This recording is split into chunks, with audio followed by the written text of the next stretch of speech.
Welcome to the session 1, 2025, the summer. Maligayang pagdating po sa ating session 1 ng ating 2025 Summer Retreat. I believe God gave us this wonderful chance to study this Bible together through this summer retreat.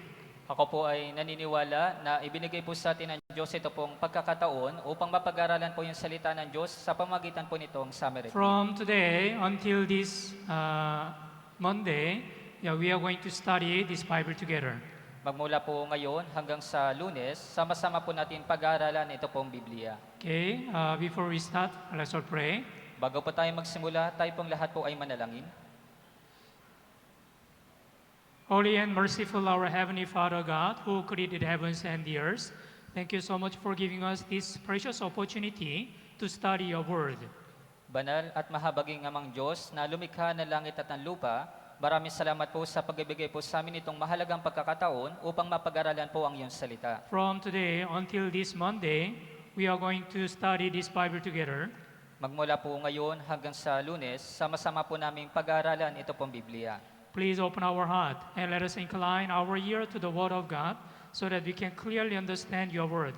Pakusap, buksan niyo po yung aming mga puso at nawa ikilin po namin yung aming mga tenga upang malinaw po naming maunawaan ng iyong salita. We know God really desires all men to be saved and to come to the knowledge of the truth. Alam po namin na ang Diyos ay nagnanais ng lahat ng tao ay maligtas at makarating sa pagkakilala ng katotohanan. That's why there are many newcomers who are listening to this Bible seminar. Kaya nga po, marami po mga baguhan ang nakikinig po ngayon dito po sa Bible Seminar. From the beginning of this summer retreat until the end, the Holy Spirit is with us and working in us. Magpasimula po hanggang sa matapos ang summer retreat po na ito, ang banal na Espiritu nawa ang tumulong at kumilos po sa amin. Please give more wisdom to the speaker and also please open the heart of the attendees. Pakusap, bigyan niyo po ng karunungan ng tagapagsalita at buksan niyo po ang puso ng mga dumalo. In the name of our Lord Jesus Christ, we pray. Ito po yung aming dinadalangin sa pangalan po ng Panginoong Jesucristo. Amen. Amen. Okay, first, let's open our Bible. Gospel of John, chapter 5, verse 39. Una po, buksan po natin sa Biblia, sa Ebanghelyo ni Juan, sa chapter 5 po sa verse 39. If you don't have the Bible, you can see the screen. Kung wala po kayong Biblia, pwede po kayong tumingin sa screen. John chapter 5, verse 39. Dito po sa Juan, chapter 5 sa verse 39. Okay, basahin po natin ng sabay-sabay. 3, 2, 1. Sinasaliksik ninyo ang mga kasulatan sapagkat iniisip ninyo na sa mga iyon ay mayroon kayong buhay na walang hanggan at iyon ang nagpapatotoo tungkol sa akin. As I said, from today until this Monday, through this summer retreat, we are going to study this Bible together. Gaya po ng aking sinabi, magmula po ngayon hanggang sa Lunes, sama-sama po natin pag-aralan ito pong Biblia. There is very important reason and purpose why so many people are gathered here. Meron pong napakahalagang layunin kung bakit po napakaraming tao yung nagtipon po ngayon dito. Through this Bible seminar, we need to understand what is the real salvation and also how can we get the eternal life.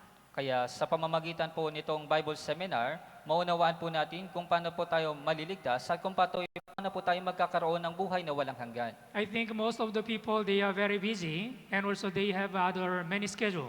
Kaya sa tingin ko po, karamihan po sa mga tao, sila po ay napakabala at marami po silang schedule. But your family members and your friends and your neighbors invited you to attend this summer retreat. Pero yung mga kapamilya po ninyo, yung inyong mga kapitbahay at mga kaibigan, ay inibitahan po kayo dito po sa Summer Retreat. Because there is very important reason in your life. Dahil meron pong napakahalagang layunin po sa inyong pong buhay. Yes, first we must understand what is the purpose of this summer retreat. Kaya una po, dapat po nating malaman kung ano po ba yung layunin nito pong Summer Retreat. The purpose of this summer retreat is to get the eternal life through the Bible. Ang layunin po ng summer retreat na ito ay upang magkaroon po ng buhay na walang hanggan sa pamamagitan po nitong Biblia. According to this, John chapter 5, verse 39, you search the scriptures, for in them you think you have eternal life, and these are they which testify of me. Kaya ayon po dito sa Juan sa chapter 5 sa verse 39, sinasaliksik ninyo ang mga kasulatan sapagkat iniisip ninyo na sa mga iyon ay meron kayong buhay na walang hanggan at iyon na nagpapatotoo tungkol sa akin. Here, in this verse, the scripture implies the Bible, the Word of God. Kaya dito po, yung mga kasulatan na binabanggit ay tumutukoy po ito sa Biblia. Yes, we must study this Bible together. Why? Because there is the way of the eternal life. Kailangan po natin pag-aralan ito pong Biblia. Bakit po? Dahil meron pong paraan upang magkaroon po ng buhay na walang hanggan. Yeah. If you really study this Bible very carefully, you will realize what is the real truth, and you will find how can you get the eternal life. Kaya kung pag-aralan po ninyo na mabuti ito pong Biblia, maunawaan po ninyo kung ano po yung tunay na katotohanan at matatagpuan po ninyo yung paraan upang magkaroon po ng buhay na walang hanggan. And in order to get the eternal life, we must know the only true God and Jesus Christ.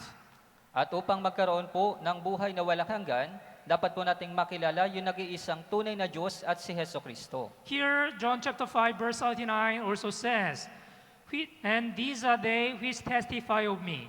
This Bible testify who is God and who is Jesus Christ. Kaya dito po sinasabi, at iyon na nagpapatotoo tungkol sa akin, kaya po yung Biblia, ito po yung nagpapatotoo kung sino po yung Diyos at si Hesus Kristo. There is no chalk. So anyway, the purpose of the summer retreat to get the eternal life. Kaya gayon pa man po, ang layunin po nitong summer retreat ay upang magkaroon po ng buhay na walang hanggan. And in order to get the eternal life, we must know who is the only true God and also who is Jesus through this Bible. At upang magkaroon po ng buhay na walang hanggan, dapat po nating makilala yung nag-iisang tunay na Diyos at si Hesus Kristo sa pamamagitan po nitong Biblia. John chapter 17 verse 3 says, and this is the eternal life, that they may know you, the only true God, and Jesus Christ, whom you have sent. Sinabi po sa Juan chapter 17 sa verse 3, at ito ang buhay na walang hanggan, na ikaw ay makilala nila na isang Diyos na tunay at si Hesus Kristo na iyong sinugo. When we know who is the only true God and also who is Jesus, we can find the way of the eternal life. Kaya kapag nakilala po natin yung nag-iisang tunay na Diyos at si Hesus Kristo, matatagpuan po natin yung paraan upang magkaroon ng buhay na walang hanggan. So for this, to get the eternal life, what we should do, we must incline our ear to the Word of God, and we should listen to the Word of God very carefully. Kaya upang magkaroon po ng buhay na walang hanggan, ano po yung dapat nating gawin? Dapat po nating ikiling yung ating mga tenga at makinig po ng mabuti sa salita po ng Diyos. Isaiah chapter 55 verse 3. Dito po sa Isaías chapter 55 sa verse 3. Okay, basahin po natin ng sabay-sabay. 3 to 1. Ang inyong tenga ay inyong ikiling at pumarito kayo sa akin, kayo'y makinig upang ang inyong kaluluwa ay mabuhay. Ako'y makikipagtipan sa inyo ng walang hanggan, ayon sa tapat na kahabagang ipinakita kay David. Yeah. Incline your ear and come to me here, and your soul shall live. So what we should do while we are attending to this summer retreat? First, we should open our hearts and we should incline our ear to the Word of God. Kaya ano po yung dapat po natin gawin habang tayo po'y dumadalo dito po sa summer retreat? Una, dapat po natin buksan yung ating mga puso at ikilin po natin yung ating mga tenga sa salita po ng Diyos. For example, here is the one cup. This cup, when this cup is placed in the right position, we can fill up the water. Kaya halimbawa po, meron po ditong isang baso at kapag yung baso po ay nasa tamang posisyon, maaari po natin itong lagyan ng tubig. But if you cover this cup with a cap, or if you place the upside down, you cannot fill up the water. Ngunit kapag yung baso po ay meron pong takip o kaya naman ito po ay nakabaligtad, hindi po ito malalagyan ng tubig. It is also same. Although you are sitting here today, but if you don't open your heart, and if you don't incline your ear to the Word of God, you cannot realize anything. Kaya parehas din naman po, kahit na kayo po ay nakaupo dito, Ngunit kung hindi nyo po bubuksan yung inyong mga puso at ikikilig po yung inyong mga tenga, wala po kayong maunawaan na anuman. That's why God said, incline your ear and come to me here. Hearing is very important because Bible says, Romans chapter 10 verse 17, so then faith comes by hearing and hearing by the word of God. Kaya nga po sinasabi na Biblia, ang inyong tenga ay inyong ikiling, yung pakikinig po ay napakahalaga dahil sinasabi po sa Roma chapter 10 verse 17, kaya't ang pananampalataya ay nanggagaling sa pakikinig at ang pakikinig ay sa pamamagitan ng salita ni Kristo. So if you listen to this,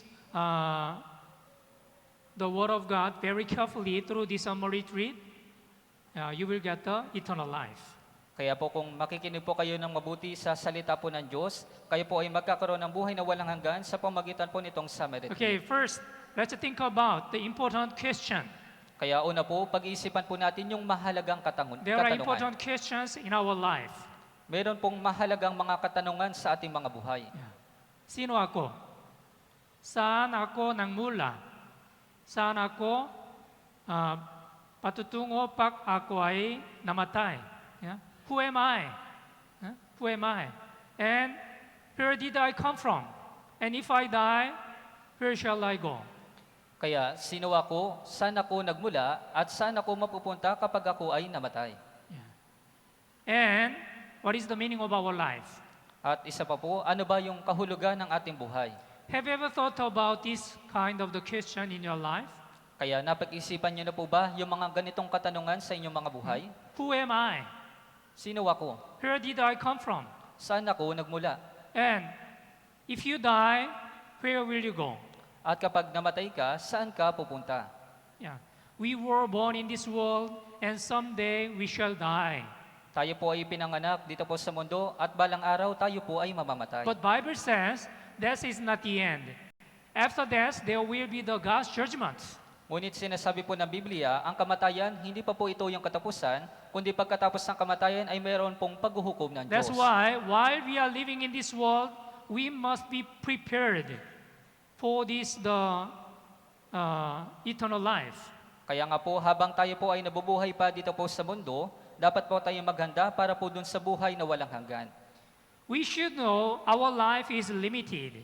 Dapat po nating malaman, ang ating pong buhay ay limitado lamang. According to the Psalms, chapter 90, verse 10, the days of our lives are 70. If the reason of the strength they are 80. Yet their voice is labor and sorrow. It is soon cut off, we fly away. Ayon po sa mga awit 90 sa verse 10, ang mga taon ng aming buhay ay 70 taon, o kung malakas kami ay walang 80 taon, ngunit ang mga ito ay hirap at kagaluhan lamang, ang mga ito ay madaling lumilipas at kami ay nawawala. Yes, our normal average life is 70 or 80 years in this world. Kaya po yung normal po ng ating buhay, ng ating edad, ay nasa 70 taon o 80 taon lamang. But our life is limited. Someday we shall die. Ngunit yung buhay po natin ay limitado, balang araw tayo po ay mamamatay. According to the Ecclesiastes chapter 3, verse 1, to everything there is a season and purpose under the heaven. Kaya ayon po sa Ecclesiastes sa chapter 3, sa bawat bagay ay may kapanahunan sa silong ng langit. Yeah. A time to be born and a time to die. A time to plant and a time to pluck what is planted. Panahon upang isilang at panahon upang mamatay, panahon upang magtanim at panahon upang bunutin ang itinanim. Yes, there is a purpose why we are born in this world and also why we are living in this world.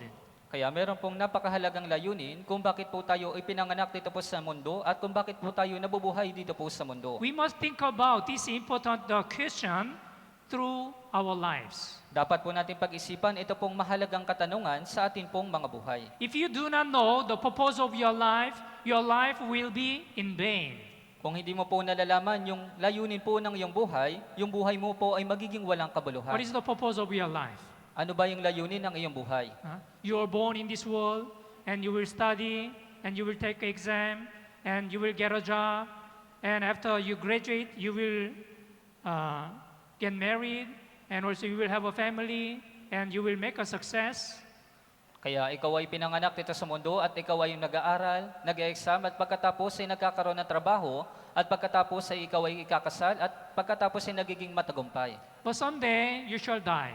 Pero balang araw, ikaw po ay mamamatay. After death, will it be the end or there will be another life? Kaya pagkatapos ng kamatayan, iyon na ba yung katapusan o meron pang kabilang buhay? And what is that after death? At ano po ba yung buhay pagkatapos ng kamatayan? We need to think about this problem and we need to solve why we are still living in this world. Kaya kailangan po natin pag-isipan ito pong problema na ito at dapat po nating lutasin ito habang tayo po ay nabubuhay dito po sa Many mundo. people, they think if they make much money, they will be happy. Iniisip po ng maraming tao, kung kikita po sila ng maraming pera, sila po ay magiging masaya. Is that true? Kaya totoo po ba ito? If you have a lot of money, will you really happy? Kapag meron ka pong maraming pera, magiging masaya ka ba? This is the one of the richest man. His name is Heinz Prichiter. He invented the sunroof. Kaya po meron po ditong isa sa pinakamayamang tao, ito po si Heinz Prichter, kaya siya po yung umimbento ng sunroof. He established the company, American Sunroof Company. Kaya siya po yung nagtatag ng kumpanya ng American Sunroof Company. He became the billionaire, Siya po ay naging isang bilyonaryo. but he committed suicide June 2001. Ngunit siya po ay nagpakamatay noong June 2001. Why? Why did he commit suicide? Kaya bakit po ba siya nagpakamatay? He said, there is no longer a goal in my life. Kaya sinabi po niya na wala nang anumang pang layunin sa aking buhay. He could not find any reason to live in this world. Hindi niya po magawang matagpuan yung dahilan kung bakit po siya nabubuhay dito po sa mundo. Although he made a lot of money and he became the billionaire, but he was not happy. Kahit na kumita po siya ng maraming pera at siya po ay naging bilyonaryo, ngunit hindi po siya naging masaya. That's why he committed suicide. Kaya nga po, siya po ay nagpakamatay. In this world, there are so many people who made a success and who became very famous. Kaya dito po sa mundo, maraming tao po yung nagtatagumpay at sila po ay nagiging sikat. Yeah, some people, they think if they make a success, they will be happy. Kaya iniisip po ng ibang mga tao, kapag sila po ay kumita, sila po ay naging matagumpay, sila po ay magiging masaya. That's why they are doing their best to make a success in this world. Kaya nga po, ginagawa po nila yung kanilang makakaya para maging matagumpay po dito po sa mundo. And also they are doing their best to become famous in this world. At ginagawa po nila yung kanilang makakaya para maging sikat dito po sa mundo. But although they make a success or they become the famous, they will not be happy. Ngunit kahit na sila po ay maging matagumpay at sila po ay maging sikat, hindi po sila magiging masaya. Here are famous the actors and actresses in Korea, those who committed suicide in recent. Kaya dito po meron po mga Korean actor at mga actress na nakapagkamatay po doon po sa Korea. Yeah, they are famous actors and actresses. And then why did they commit suicide? Kaya sila po yung mga sikat na aktor at mga actress, ngunit bakit po sila nagpakamatay? Because they are not happy. Dahil hindi po sila masaya. Yeah. What is the purpose of our life? Ano ba yung layunin ng ating buhay? Human thought to eat and live well, or to be rich, to be famous, to be a good person, or to enjoy life, to achieve success. Kaya sa pag-iisip po ng tao, para kumain, para mabuhay na maayos, para maging mayaman, para maging sikat, o para maging mabuting tao, o kaya magkamit ng tagumpay. They are doing their best to accomplish this kind of the purpose. Ginagawa po nila yung kanilang makakaya para makamit po nila yung layunin po na ito. But this is not the real purpose of our life. Ngunit hindi po ito yung tunay na layunin po ng ating buhay. We must know what is the real purpose through the Bible. Dapat po nating malaman yung tunay na layunin sa pamamagitan po ng Biblia. We came to this world to have an eternal life. Tayo po ay pumarito sa mundong ito upang magkaroon ng buhay na walang hanggan. That's why, as we just read the John chapter 5, verse 39, you search the scriptures, for in them you think you have eternal life, and these are they which testify of me. Kaya gaya po ng binasa natin sa 1 chapter 5 sa verse 39, sinasaliksik ninyo ang mga kasulatan sapagkat iniisip ninyo na sa mga iyon ay meron kayong buhay na walang hanggan at iyon na nagpapatotoo tungkol sa akin. Yeah. Many people, they are only focusing on the physical life in order to make a success and also in order to be happy in this world. Marami pong mga tao, sila po ay nakatuon lamang po sa kanilang pisikal na buhay para maging matagumpay o para maging masaya po sa kanilang buhay. But you should know, if you only focus on your physical life, your life will be in vain. Pero dapat mo pong malaman, kung nakatuon ka lamang po sa iyong pisikal na buhay, yung buhay mo po ay magiging walang kabuluhan. Yeah, look at the screen. Life goes on. Kaya tignan niyo po yung screen, ganito po yung buhay. Yeah, there is the period of the childhood and the youth and adults, and you will get old. Finally, you shall die. Kaya meron pong larawan mula po sa pagkabata at hanggang sa pagtanda at sa huli po ay kamatayan. Think about, if your life is only the physical life, your life will be really in vain. Kaya pag-isipan niyo po ito, kung kayo po ay nakatuon lamang sa inyong pisikal na buhay, yung buhay po ninyo ay magiging walang kabuluhan. What is life? Ano po ba ang buhay? What is this? Ano po ito? Baby's milk. Ito po ay gatas ng sanggol. Yeah, when you are baby, yeah, you drink the milk. Kaya nung sanggol ka pa, ikaw po ay umiinom ng gatas. And the youth will drink soft drinks. At sa mga kabataan, Coca-Cola or the Sprite, like soft drinks. naman po, umiinom po sila ng soft drinks gaya ng Coca-Cola o kaya ng Sprite na mga soft drinks. When you become the adult, you will drink beer or wine. At kapag tumanda ka na, umiinom ka na ng alak. So, if you get old, what do you drink? Kaya kapag tumanda ka na, ano na yung iinumin mo? Lingo injection. You will get sick. Kaya ikaw po ay magkakaroon ng sakit. Yeah, this is our life.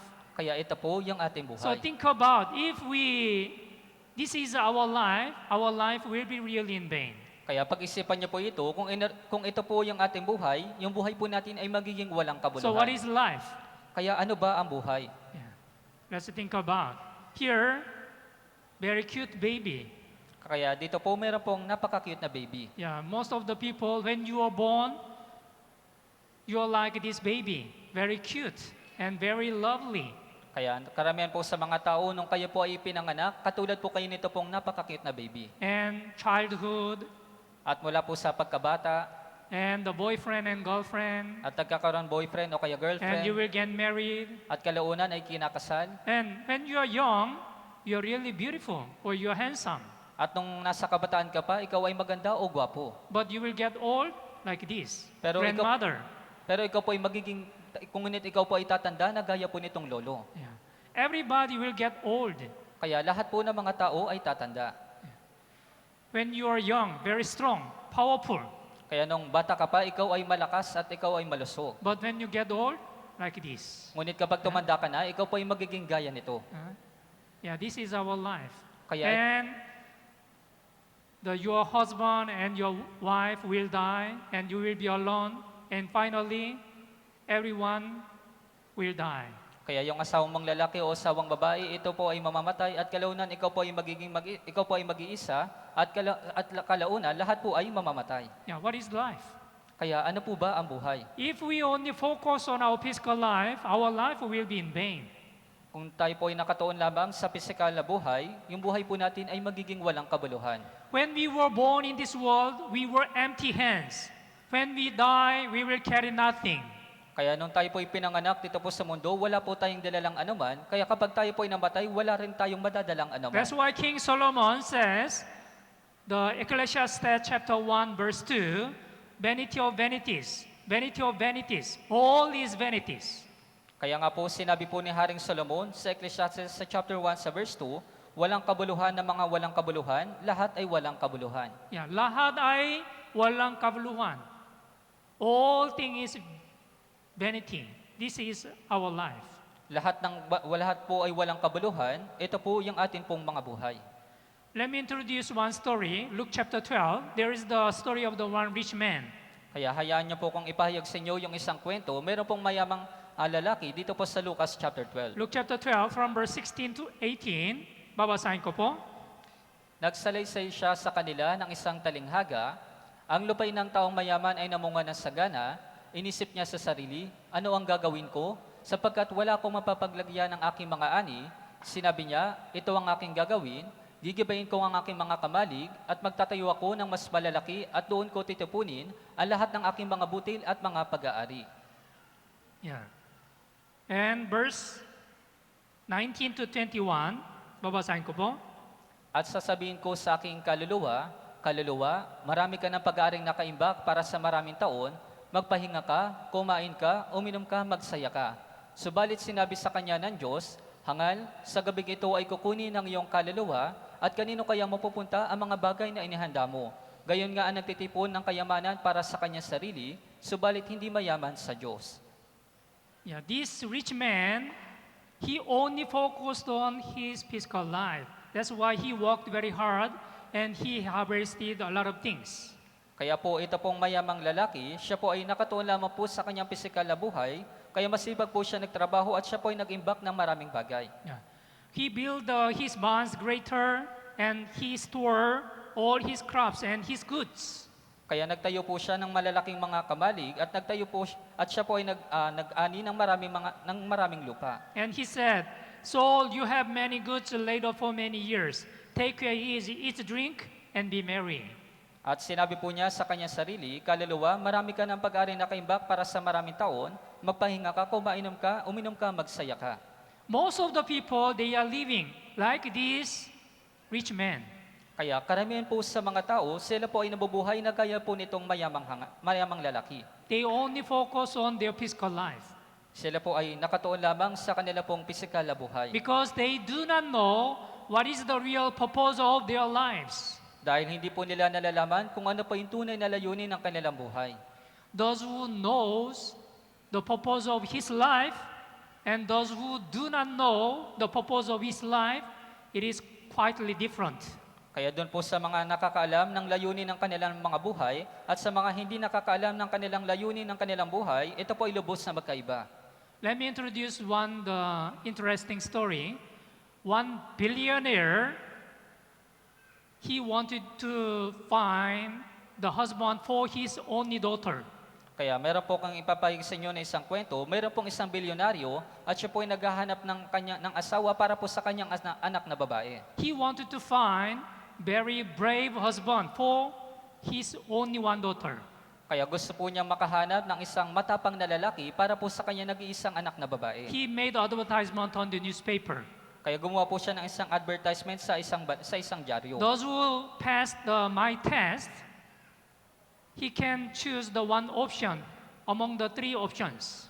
Kaya doon sa makakapasa ng aking pagsubok, pwede siyang pumili ng 3 opsyon. Number one, $1 million, the price. Number two, 10 acres land. And number three, he can get married with my daughter. Kaya una, yung makakakuha ng 10 milyon at yung panghuli po ay makakuha niya yung aking anak na babae. So many young men, they applied and they gathered in the house of the billionaire. Kaya marami po mga lalaki, sila po ay nag-apply at pumunta po doon sa bahay ng bilyonaryo. And there was the swimming pool. At meron pong malaking swimming pool. The swimming pool was filled with so many snakes and crocodiles. Kaya yung swimming pool po ay puno po ng mga ahas at ang mga buwaya. And billionaire announced, if there anyone who is brave, who can cross the swimming pool by swimming successfully, he will get the prize. Kaya in-announce po ng bilyonaryo kung sino man yung makakatawid dun sa swimming pool, dun sa mga ahas at mga buwaya ng matagumpay, makukuha niya yung premyo. When he finished his announcement, one young man jumped into the swimming pool. Kaya nung natapos niya po yung kanyang announcement, isang tao po yung tumalon dun po sa swimming pool. And he was swimming the pool very fast, and then he crossed the swimming pool successfully. Kaya siya po ay lumangoy ng mabilis at matagumpay po niyang natawid yung swimming pool. So billionaire surprised, and then asked him the question. Kaya po nagulat po yung bilyonaryo at siya po ay nagtanong po sa kanya. So, what do you wanted to choose? What do you wanted to receive the prize? Kaya ano yung gusto mong matanggap na premyo? $1 million, $1 million, or 10 acres land, or marriage with my daughter? Kaya yung 10 milyong dolyar o 10 hektaryang lupa o yung papakasalan mo yung aking anak. Do you know what was the answer of the young man? Alam niyo po ba kung ano yung naging sagot ng lalaki? He asked, "Please find out who pushed my back." Kaya sinabi po niya, pakiusap, hanapin mo kung sino yung tumulak sa akin. Do you understand?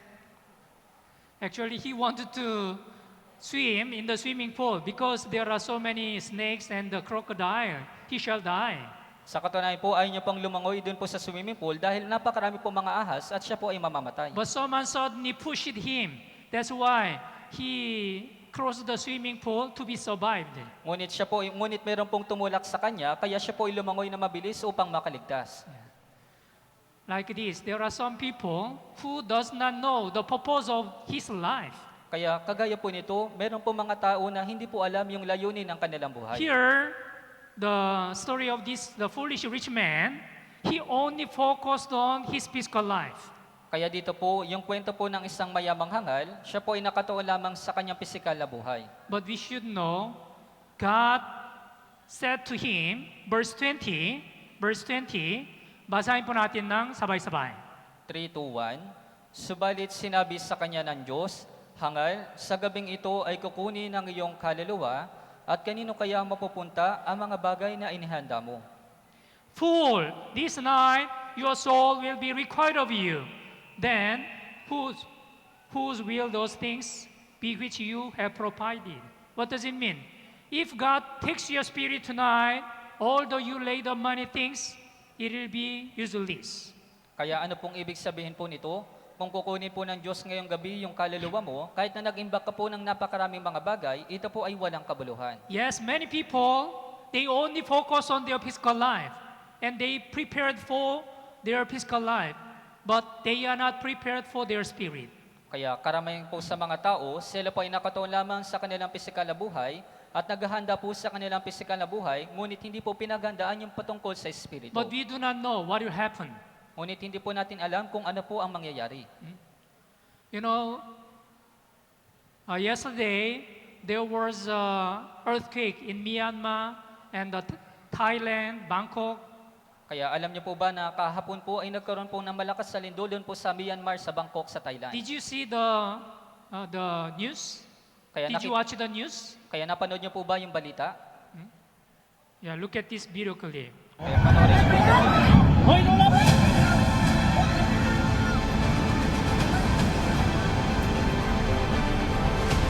Magnitude 7.7 magnitude.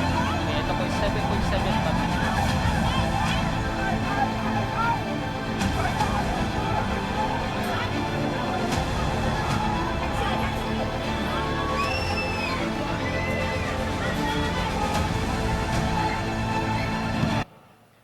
Yeah, 45-story building was collapsed because of the earthquakes. Kaya po yung 45-story na building, ito po ay nasira dahil po dun sa lindol. Yeah, so many people died. Kaya napakaraming tao po yung namatay. We do not know what will happen tomorrow. Kaya hindi po natin alam kung ano po yung magaganap bukas. Proverbs chapter 27 verse 1, basahin po natin ng sabay-sabay. 3, 2, 1. Huwag mong ipagyabang ang kinabukasan sapagkat hindi mo alam kung ano ang dadalhin ng isang araw. Yeah. Do not boast about tomorrow, for you do not know what a day may bring forth.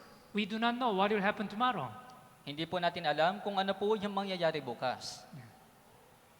Yeah, like a motorcycle accident Kaya kagaya po ng aksidente sa motorsiklo. and car accident, O kaya naman aksidente po sa mga sasakyan. and airplane accident. At maging yung aksidente po sa eroplano. In Korea, because of the airplane accident, more than 120 people died. Kaya doon po sa Korea, dahil po sa aksidente sa eroplano, halos 120 po yung mga namatay. Yeah, a couple of months ago. Kaya ito po yung nung nakaraang mga buwan. James chapter 4 verse 14. Dito po sa Santiago, chapter 4, sa verse 14, Basahin po natin ng sabay-sabay. 3, 2, 1. Gayunman ay hindi ninyo nalalaman kung ano ang magaganap bukas, ano ba ang inyong buhay. Kayo nga isang singaw na sa sandaling panahon ay lumilitaw at pagkatapos ay naglalaho. Yeah. You do not know what will happen tomorrow. Yes, nobody knows what will happen tomorrow. For what is your life? Your life is like a vapor that will be vanish away. Gayman ay hindi ninyo nalalaman kung ano magaganap bukas, ano ba ang inyong buhay. Kayo nga isang singaw na sa sandaling panahon ay lumilitaw at pagkatapos ay naglalaho. Yeah, sometimes because of the earthquake, many people will die. Kaya minsan po dahil po sa mga lindol, maraming tao po yun na mamatay. And also, there are wildfire in Korea, and also many people died because of the wildfire. At marami din pong tao yung namamatay dahil po sa malaking sunog sa kagubatan. And super typhoon, because of the typhoon also, many people will die. At dahil din po sa mga bagyo, maraming tao din po yung namamatay. Yeah. Ecclesiastes chapter 9, verse 12. Dito po sa Ecclesiastes, sa chapter 9, sa verse 12, Okay, basahin po natin ng sabay-sabay. 3 to 1, sapagkat hindi nalalaman ng tao ang kanyang kapanahunan, kagaya ng mga isda na nahuhuli sa malupit na lambat, at kagaya ng mga ibon na nahuhuli sa bitag, gayon ang mga tao ay nasisilo sa masamang kapanahunan, biglang nahulog sa kanila. Yeah. So, the sons of men are snared in an evil time, when it falls suddenly upon them. So, we do not know what will happen tomorrow. Sapagkat hindi nalalaman ng tao ang kanyang kapanahunan, kaya hindi po natin alam kung ano po yung magaganap bukas. Always we should remember death is very near. Kaya dapat po nating palaging tandaan, yung kamatayan po ay napakalapit. But most of the people, they don't think their death. Ngunit karamihan po sa mga tao, hindi po nila pinag-iisipan yung kanilang kamatayan. That's why they are not ready. Kaya nga po, hindi po sila mga handa. Yeah, according to Luke chapter 12, God also said to the foolish rich man, "Tonight, I will take your spirit." Kaya maging doon po sa Lucas chapter 12, sinabi po ng Diyos doon po sa mayamang lalaki, hangal sa gabing ito ay kukunin ko ang iyong kaluluwa. So if tonight is the last day of your life, what will you do? Kaya kung ngayong gabi, ito na yung huling araw ng iyong buhay, ano yung gagawin mo? Are you ready to stand before God's judgment? Kaya handa ka na ba na tumayo sa harapan ng paghuhukom ng Diyos? Some people, they shall die because of the critical disease. Yung iba pong mga tao, sila po ay namamatay dahil po sa malubhang sakit. Look at this video clip.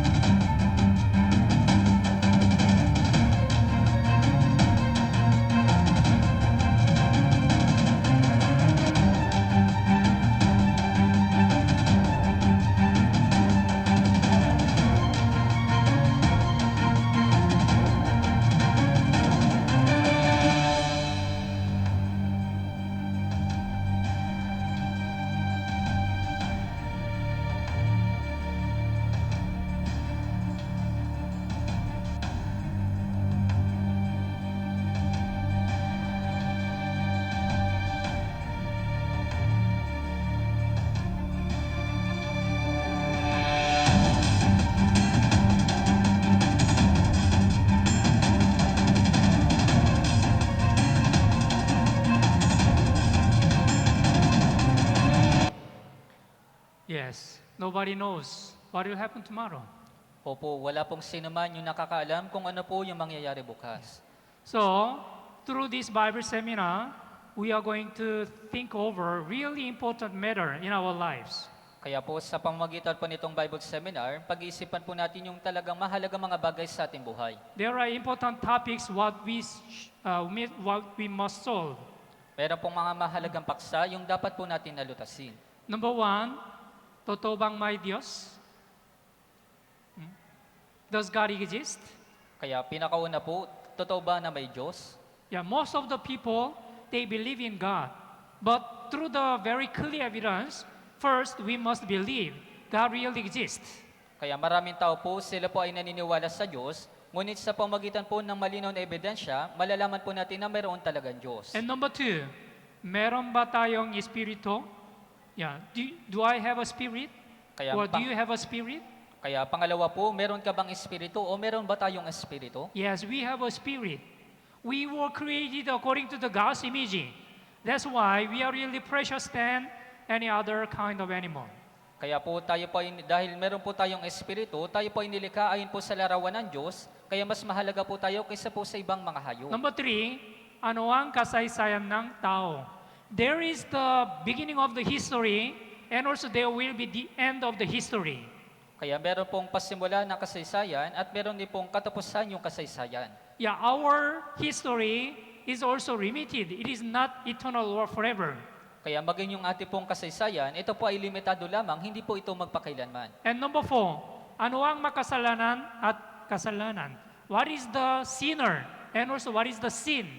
At pang-apat po, ano ang makasalanan at ano ang kasalanan? And number 5, ano ang kaligtasan? What is the salvation? This is the most important things. At panglima po, ano ang kaligtasan? Ito po yung pinakamahalagang bagay. And number 6, sino si Jesu Cristo? Yeah, we need to find the answers through the summary retreat. Kaya kailangan po nating hanapin yung mga kasagutan sa pamamagitan po nitong summer retreat. Yeah. Matutunan natin ito sa pamamagitan ng Biblia. We are going to study all these things through the Bible. Kaya po pag-aralan po natin yung lahat po ng mga bagay na ito sa pamamagitan po ng Biblia. Yeah, number 1, who is God? Kaya una po, sino ang Diyos? Sino ang Diyos? Alam mo ba? Sino ang Diyos? According to the Bible, when God appeared in front of Moses, God said, I am who I am. Kaya po ayon po sa Biblia, nung nagpakita po yung Diyos kay Moises, sinabi po niya, ako ay ang ako nga. Jehovah. The name of the God is the Jehovah. Kaya po yung pangalan ng Diyos ay Jehovah. So, can you show me God? Kaya maaari mo bang ipakita sa akin yung Diyos mo? But we cannot see God. Ngunit hindi po natin nakikita ang Diyos. Why? Why can't we see God? Bakit po ba natin hindi nakikita yung Diyos? Number 1, God is spirit. Una po, ang Diyos po ay Espiritu.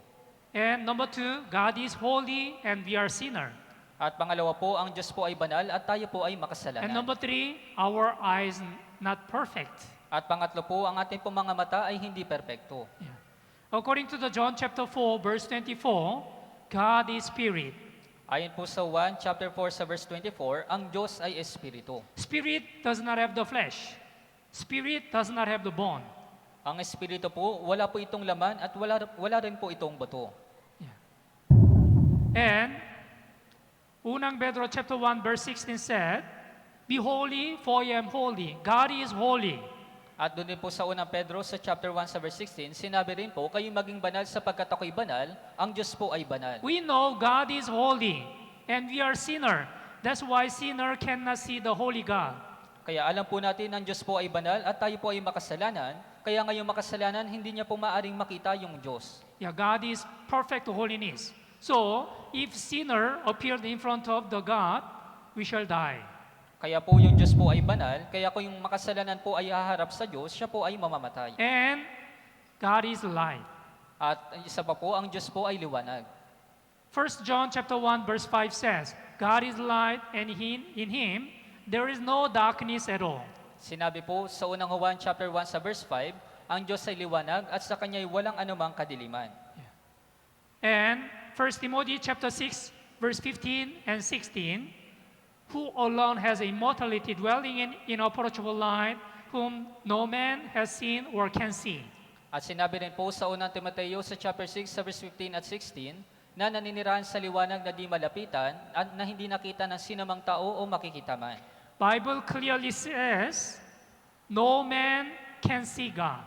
Kaya malinaw pong sinasabi ng Biblia, walang sino man po yung makakakita sa Diyos. But in Korea, some people, they have a testimony.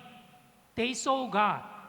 Ngunit doon po sa Korea, yung ibang mga tao, nagkakaroon po sila ng patotoo na nakita po nila yung Diyos. Is that true? Kaya, totoo po ba ito? Totoo ba? No. They are telling all right, that is not the God. Hindi po. Sila po ay nagsisinungaling, hindi po iyon Diyos. Because Bible says, no man can see God. Dahil sinasabi po ng Biblia, walang sino mang tao yung makikita ang Diyos. Yeah, no man has seen or can see. Na hindi nakita ng sino mang tao o makikita man. And Exodus chapter 33 verse 20, when Moses asked God, please show me your glory. At dito po sa Exodus chapter 33, nang hiniling po ni Moises sa Diyos na ipakita mo sa akin ang iyong kaliwalhatian. At the time, God answered, Exodus chapter 33, verse 20, but he said, "You cannot see my face, for no man shall see me and live." Na mga oras po na yun, sinabi po sa kanya ng Diyos, hindi mo aring makita ang aking muka sapagkat hindi ako maaring makita ng tao at siya ay mabubuhay. Ano pong ibig sabihin? If you see God, you shall die. Kapag nakita mo po yung Diyos, ikaw po ay mamamatay. And our eyes not perfect. At yung mga mata po natin ay hindi perpekto. Here are two lines, A and B. Alin ay mas mahaba, which is longer? Kaya dito po meron pong dalawang linya, yung A at B, alin po yung mas mahaba? Parehas or one is A is longer. Kaya parehas po ba o mas mahaba po yung A? When you look at these two lines, A looks longer than B. Kaya kung pagmamasan po ninyo ito pong dalawang linya, mukha pong mas mahaba yung A kaysa sa B. But actually, it is the same length. Ngunit Parehas. Ngunit sa katunayan po, ito po ay parehas lamang. Yeah, we call this optical illusion. Kaya po tinatawag po natin itong optical illusion. Our eyes not perfect. Ang mata po natin ay hindi po perpekto. And here is look at the screen, A and B. So, which one is darker background between A and B? Kaya dito po, meron pong ditong A at B. Alin po yung mas madilim na background dun po sa pagitan ng A at ng B? A or B? Yung A po ba o yung B? A looks darker rather than B, right? Kaya yung A po mas mukha po siyang mas madilim kaysa po dun sa B. But let's check it. Is it different or same? Kaya magkaiba po ba o parehas lamang? One more time. Look at. It looks different, but if you compare the color, A, same, right? B, same. Tama po ba? Yeah, we call this optical illusion. Kaya po tinatawag po natin ito na optical illusion. In this world consists of the visible things and invisible things. Dito po sa mundo, binubuo po ito ng mga nakikitang bagay at hindi po nakikita. According to the scientists, 78% invisible things and only 22% visible things. Ayon po sa mga scientists, yung mga hindi po nakikitang bagay ay 78% at 22% naman po yung mga bagay na nakikita. It means invisible things are much more than the visible things. Ibig sabihin po, mas marami po yung mga bagay na hindi nakikita kaysa po sa nakikita. Okay, Colossians chapter 1, verse 16. Kaya sa Colossus po, chapter 1, sa verse 16, Babasahin ko po. sapagkat sa pamamagitan niya nilalang ang lahat ng bagay sa langit at lupa, mga bagay na nakikita at mga bagay na hindi nakikita, maging mga trono o mga pagkapanginoon, maging mga pinuno o mga may kapangyarihan, lahat ng mga bagay ay nilalang sa pamamagitan niya at para sa Kanya. Yeah. So, mga bagay na nakikita at mga bagay na hindi nakikita. Visible things and invisible things. Kaya po yung mga bagay na nakikita at hindi po nakikita. For example, the sound of the mic. Can you see? Kaya halimbawa po, yung tunog po ng mic, nakikita niyo po ba ito? No. You cannot see the sound. Hindi niyo po nakikita yung tunog. You can only hear the sound. Kaya naririnig niyo lamang po yung tunog. Yeah.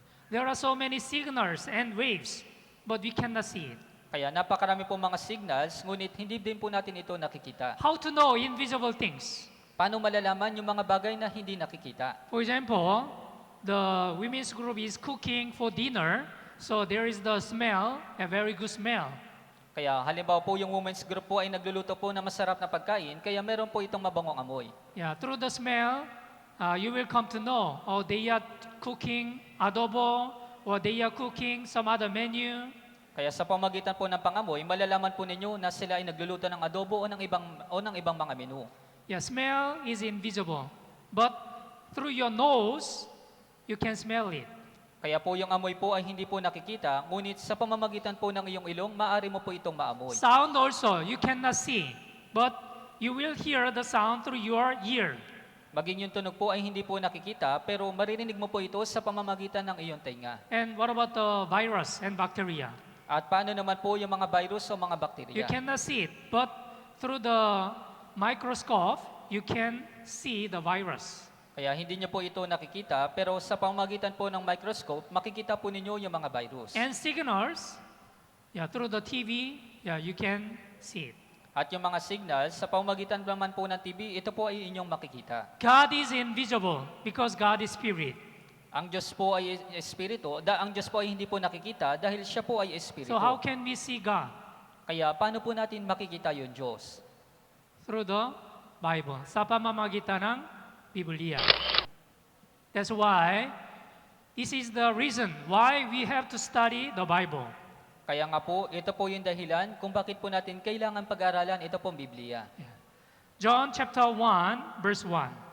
Sa Juan po, chapter 1 sa verse 1, John chapter 1, verse 1. Okay, basahin po natin ng sabay-sabay. 3 to 1, sa simula ay ang salita, at ang salita ay kasama ng Diyos, at ang salita ay Diyos. Yeah. In the beginning was the Word, and the Word was with God, and the Word was God. Ang salita ay Diyos. Ang salita ay Diyos. It means God was manifested as the Word of God.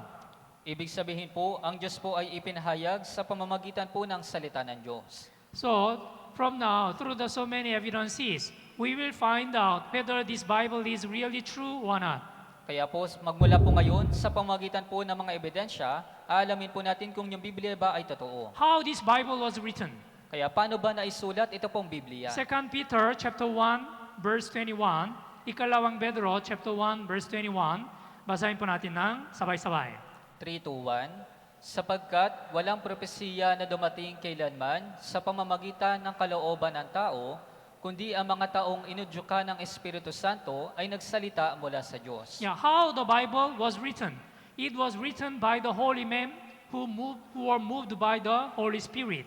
Kaya paano po ba naisulat yung Biblia? Sila po, ito yung mga nagsulat po ay mga banal na tao na inudyukan po ng Espiritu Santo. Yeah, for example, President will have a press conference. Kaya halimbawa po, yung Pangulo po ay magkakaroon ng press conference. And the news reporters, they will write it. At yung mga reporters, sila po ay nagsusulat dito. And then the newspaper will be published. At sumunod po, yung diary po, ito po ay maipapublish. Yeah. Although that is the word of the president, but it was written by the reporter. Kaya kahit na meron pong sinabi yung presidente, ngunit ito po ay isinulat po ng mga tagapagbalita. Bible also same. Kaya pares din naman po sa Biblia. Yeah. It was written by the holy men who were moved by the Holy Spirit. Ito po ay naisulat ng mga banal na tao na inudyukan po ng Espiritu Santo. God said, and then the prophet and servant of God, they recorded. Sinabi ng Diyos, kaya yung propeta o yung mga lingkod po ng Diyos, ito po ay kanilang isinusulat. If you read the Old Testament, there are 3,800 times God says, sinabi ng Diyos. Kaya kung babasahin niyo po yung Lumang Tipan, 3,800 po na mga beses na binanggit po yung sinabi ng Diyos. Yes, Bible is the Word of God. Opo, ang Biblia po ay ang salita ng Diyos. So, let's think about what is the origin of the Bible. Kaya pag-aaralan po natin kung ano po yung pinagmulan po ng Biblia. Before Jesus Christ, we call this BC. Kaya bago po yung panahon ni Kristo, tinatawag po natin ito na BC. And after Jesus Christ, we call this AD, Anno Domini, in the year of the Lord. At pagkatapos naman po ni Hesukristo, tinatawag po natin ito na AD o Anno Domini sa panahon ng Panginoon. First Bible was written, the Genesis, from now 3,500 years ago. Kaya yung unang Biblia po, yung Genesis, ito po ay naisulat 3,500 years ago. And the last Bible, it was written AD 100, from now 1,900 years ago. At yung panghuli naman pong Biblia, ito po ay naisulat AD 100, 1,900 years ago na po. To record all this Bible from Genesis to Revelation, it took 1,600 years. Kaya po, para po maisulat yung Genesis hanggang Apokalipsis, ito po ay gumugol ng 1,600 years. Old Testament, 39 books. New Testament, 27 books. So total, 66 books. Sa Lumang Tipan po ay meron pong 39 na mga aklat at sa Bagong Tipan naman po ay 27 na mga aklat Kaya sa kabuuan po ay 66 po na mga aklat. There are around 40 the writers of the Bible. Meron pong apat na pong nagsulat po ng Biblia. But author of the Bible is God. Pero yung may akda po ng Biblia ay ang Diyos. Because God said, sinabi ng Diyos, 3,800 times repeated in the Old Testament. Dahil 3,800 po na mga beses, paulit pong sinabi yung sinabi po ng Diyos. The contents from the beginning and to the end of the human history. At ang nilalaman po nito ay mula po sa pasimula hanggang sa katapusan po ng kasaysayan ng tao. So, we should know the Bible was not changed at all. Kaya po dapat po nating malaman na yung Biblia po ay hindi po ito nagbago. Through the discovery of the Dead Sea Scroll, we can clearly understand the contents of the Bible were not changed. Sa pamamagitan po ng Dead Sea Scroll, malalaman po natin na yung nilalaman po ng Biblia ay hindi po nagbago. 1948, there was the Dead Sea Scroll was found nearby the Dead Sea. Kaya noong 1948, natagpuan po yung Dead Sea Scroll na malapit po doon po sa Dead Sea. Inside the Qumran cave. Doon po ito sa loob po ng Qumran Cave. And it was written around 2,200 years ago. At ito po ay naisulat 2,200 years ago na po. And biblical scholars, they compared whether it is the same as the present Bible or not. At yung mga biblical scholar, ikinampara po nila kung yung nilalaman po nito ay magkaparehas o hindi. And it is proved it is the same, exactly same. At napatunayan po na ito po ay magkaparehas lamang. Okay, look at this. Ang Qumran ay matatagpuan mga 1 milya ang layo sa gawing hilagang kanluran ng Dead Sea. Ito ay may layo na 9 na milya, timog ng Jericho at 14 na milya sa kanluran naman ng Jerusalem. Ang lugar kung saan ito matatagpuan ay tinatawag na ngayong West Bank. Ang Dead Sea ay nasa 1,300 feet below sa sea level. Ito ang pinakamababang level sa mundong ito. Kung pag-uusapan ng lugar ng Qumran, hindi maaalis sa atin na talakay ng isa sa pinakamahalagang archaeological discovery patungkol sa tinatawag na Dead Sea Scrolls. Isang araw noong 1947, may isang pastol na Bedouin ang aksidenteng nakadiskubre ng mga banga na may lamang balumbon ng kasulatan. Habang hinahanap niya ang nawawalang hayop na kanyang ipinapastol, naghagis siya ng baton sa kuweba at may narinig siyang nabasag at doon niya nakita ang mga banga. 7 balumbon ang una niyang nahanap at doon na nagsimula ang pagkadiskubre ng Dead Sea Scrolls. Napasakamay ng mga dalubhasa ang mga balumbon na ito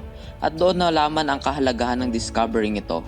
Inisip nila na may iba pang mga balumbon sa lugar na iyon, kaya mula 1947 hanggang 1956, isinagawa ng mga dalubhasa ang masusing paghahanap na iba pang scroll sa lugar na iyon. Nahanap nila ang mahigit 900 na scrolls mula sa 11 kuweba. Ngayon, ang mga scrolls na ito ay matatagpuan sa Israel Museum.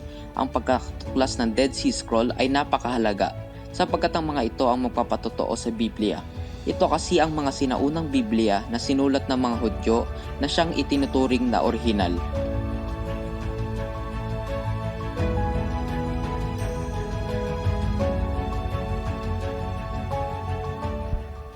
Ang pagkakadiscover ng Dead Sea Scroll ang siyang tumapos sa lahat ng duda tungkol sa Biblia. Dahil sa Dead Sea Scroll, kumpiyansa na tayo na ang Biblia ang hawak natin ngayon ay walang pinagkaiba sa orihinal na Biblia, na ang mga propesiya tungkol kay Jesus ay totoo at ang Biblia ay hindi talaga nagbago, walang dagdag at walang bawas.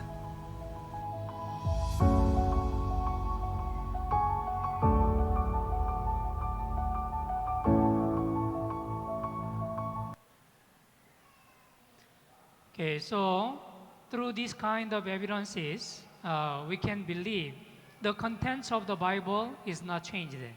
Kaya po, sa pamamagitan po nitong mga ebidensya, malalaman po natin na yung nilalaman po ng Biblia ay hindi po nagbago. Pagod na kayo? Let's have a stretching. Yeah, exercise. Okay, please follow me. Yeah, sa taas. Okay, sa taas. Sa kanan. Kanan. Kaliwa. Kaliwa. Again, kanan. Kaliwa. Sa taas. Sa likod. 1, 2, 3. Okay. Let's clap 5 times. Claps 5 times together. 3, 2, 1. One more time. Tatlong beses. 3 times. Sabay-sabay. 3, 2, 1. Okay, salamat po. Okay, how can we believe the Bible? Kaya paano ba tayo maniniwala sa Biblia? According to the Deuteronomy chapter 18, verse 21, if you say in your heart, how can we know the Bible which the Lord has not spoken? Ayon po sa Deuteronomio, chapter 18 sa verse 21, at iyong sasabihin sa iyong puso, paano namin malalaman ang salita na hindi sinabi ng Diyos? Yeah. If this Bible is really true, there is the very clear evidence. Kung ito pong Biblia ay talagang totoo, meron po itong malinaw na ebidensya. And if it is really God's prophecy, it will be really accomplished. At kung talagang ito po ay propesya po ng Diyos, ito po ay matutupad. Deuteronomy chapter 18, verse 22, babasahin ko po. Kapag ang isang propeta ay nagsasalita sa pangalan ng Panginoon, kung ang bagay na sinabi niya ay hindi naganap ni nagkatotoo, ang salitang iyon ay hindi sinabi ng Panginoon. Ang propetang iyon ay nagsalita ng may kapangahasan, huwag mo siyang katatakutan. Yeah, one prophesies in the name of the Lord, but nothing happened. There is no any evidence. And then it is not come true. That is not the word of God. Kaya meron po isang propeta na nagpropesya po sa pangalan ng Panginoon, ngunit wala pong anumang ebidensya at wala pong anumang nangyari, kaya hindi po iyon totoo. If it is really true, truly the word of God, there will be the clear evidences. Kaya kung talagang ito po ay totoo na salita ng Diyos, meron po itong malinaw na ebidensya. And if it is really God's prophecy, it will be really accomplished. At kung talagang iyon po ay propesya po ng Diyos, ito po ay tiyak na matutupad. Yeah, is the Bible really God's word? Kaya ang Biblia ba ay talagang salita ng Diyos? Yes, number 1, sa pamamagitan ng ebidensya, naniniwala kami ang Biblia ay totoo. Yes, through the so many evidences we can believe Bible is true. Kaya po sa pamagitan po ng maraming ebidensya, maniniwala po tayo na yung Biblia ay totoo. In the Bible, there are so many scientific, historical, archaeological evidences. Kaya po sa Biblia, meron po mga scientific, historical at mga archaeological na mga ebidensya. And 1/3 of the Bible is the God's prophecy. At pag isa pa po, 1/3 po ng Biblia, ito po ay propesya ng Diyos. Yeah. Around 30% of this Bible, that is the God's prophecy. Kaya nasa 30% po ng Biblia, ito po ay propesya po ng Diyos. So, the prophecy will be accomplished. The prophecy will be fulfilled exactly. Kaya po, yung propesya po, ito po ay eksakto po na matutupad. So, through these evidences and fulfillment of prophecies, we can believe Bible is really true and God's word. Kaya po sa pamamagitan po nitong mga ebidensya at ng katuparan po ng mga propesya, maaari po tayong maniwala na yung Biblia po ay totoo. Number 1, God gave us this Bible, the Word of God. Kaya una po, ang Diyos po, ibinigay niya po sa atin ito pong Biblia, yung salita ng Diyos. Through the Bible, we will study the so many evidences and the achievement. And we can believe this is really true. The Bible is really true and God's Word. Kaya po sa pamagitan po ng Biblia, malalaman po natin yung mga ebidensya at ang mga katuparan at maunawaan po natin na yung Biblia ay totoo. If the Bible is true, in other words, Bible is really God's Word and God is living God. Kaya kung yung Biblia po ay totoo, yung Biblia po, ito po ay salita ng Diyos o kung sa madaling sabi, ang Diyos po ay buhay. Yeah, God is alive. Kaya yung Diyos po, siya po ay buhay. Naintindihan niyo po? Naintindihan niyo po? Yeah, that's why we should study this Bible in detail. Kaya nga po, dapat po natin pag-aralan ng detalyado ito pong Biblia. Who is God? Sino po ba ang Diyos? Huh? Through the Bible, we must know. Through the creation, God is creator, tagapaglikha. Sa pamagitan po ng mga nilikha dito po sa Biblia, malalaman po natin na ang Diyos po ay tagapaglikha. And through the history, because there are a lot of the histories in the Bible, through the history we must know God is a governor, King of kings. Kaya, at pangalawa naman po, sa pamagitan po ng mga kasaysayan, dito po sa Biblia, malalaman po natin na yung Diyos, siya po ay tagapamahala sa kasaysayan ng tao. And through the spiritual things, we must know God is the Father and Judge of all spirit. At pangatlo naman po, sa pamamagitan po ng espiritual na mga bagay, malalaman po natin na yung Diyos, siya po yung Ama ng lahat ng Espiritu. So in this session, first, we are going to study the evidence of the creation. Kaya po sa pamagitan po ng session na ito, malalaman po natin yung mga nilikha. Genesis chapter 1, verse 1. This is very important verse. Basahin po natin ng sabay-sabay. 3, 2, 1. Nang pasimula, nilikha ng Diyos ang langit at ang lupa. In the beginning, God created the heavens and the earth. This is the very first Bible verse. Kaya ito po yung pinakaunang talata po sa Biblia. Have you ever thought about why God recorded this verse, Genesis chapter 1, verse 1, as the first Bible verse? Kaya napag-isipan niyo na po ba, bakit ba isinulat ng Diyos ito pong pinakaunang talata sa Biblia sa Genesis chapter 1? If you can believe this verse, you can believe also God's existence. Kaya kung naniniwala po kayo sa talata na ito, kayo rin po ay maniniwala sa pag-iral po ng Diyos. If you can believe this verse, you can realize what is the purpose of your life also. Kaya kung maniniwala ka rin po sa talata na ito, maunawaan mo rin po kung ano po yung layunin po ng iyong buhay. In the beginning, God created heavens and the earth. God is creator. We must know God is creator. Nang pasimula, nilikha ng Diyos ang langit at ang lupa, malalaman po natin na ang Diyos po ay tagapaglikha. In the beginning, there was nothing. There was the only God. And God created the heavens and the earth. Kaya nang pasimula po, wala pong anuman, at yung Diyos lamang po yung naroon, ngunit nilikha po ng Diyos yung langit at ang lupa. In other words, without God, nothing can exist. Kaya sa madaling sabi po, kung wala yung Diyos, wala pong anumang bagay yung iiral.